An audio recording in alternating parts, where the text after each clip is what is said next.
So I know when we first talked, you shared what a difficult decision this was to sell your home in Florida.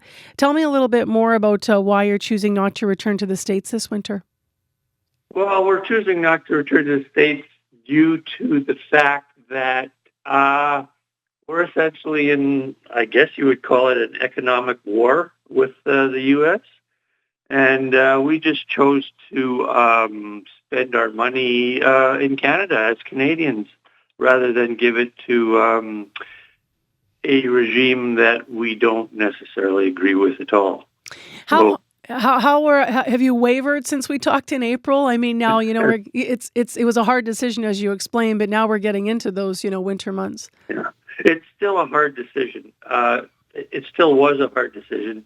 We have a lot of friends down in the U.S., and we are very sorry not to be able to see them this winter, but they understand due to the circumstances, and we're going to be returning to our roots and wintering in Canada. So I was going to ask you if you looked, eyed up another place that's warmer in the winter to escape to, but you're going to stick it out here? Yes, we've been looking out on our west coast and on our east coast, but haven't really found anything much yet. Well, actually, there is a lot, but not within the time ranges that we would like to spend away from our central Canadian cold weather. Yeah, it's hard in this country, right, to find somewhere that's going to be much warmer than Manitoba earlier, right, to make it worth it. Yes, and the older you get, I didn't believe it when I was younger, but it does get harder to spend cold winters here in central Canada. What do you think about the registration requirement, as I mentioned, for foreign travelers? Have you heard about people that have gone through this, then being fingerprinted, for example? I've heard just a couple of stories about that. I haven't gone the lengths to actually confirm those, but I'm guessing that it's in place at some of the crossings, and I've been told it's at the discretion of some of the border guards as well. So I don't really understand why they would be insisting on that, but I guess it's their prerogative to do so. It's one thing to sell your home. I mean, obviously that's the big decision, but I'm curious whether or not you're even traveling to the States right now. No.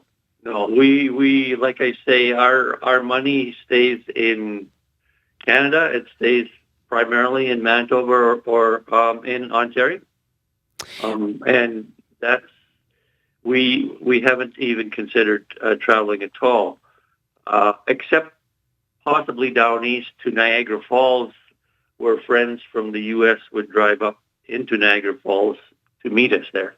But that's about it. What have you heard from, if anything, from other Canadian snowbirds about their plan this winter? Have other folks sold or been still considering selling, maybe?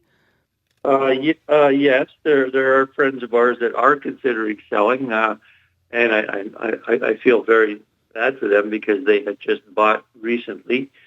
And there are friends. There was a lot of friends from our park where we were in Florida who have sold, and the park has there is essentially very few Canadians, I believe, left in that park. What was the process like about selling your home? Did it go quickly, or how did that work for you? No, it didn't go quickly. Essentially everybody was taking quite a loss on it. At the time, the park was under new ownership, and the rents increased, by maybe just over 100% in the space of 3 years' time. Wow. Okay. So that angered a lot of people, including our American friends too.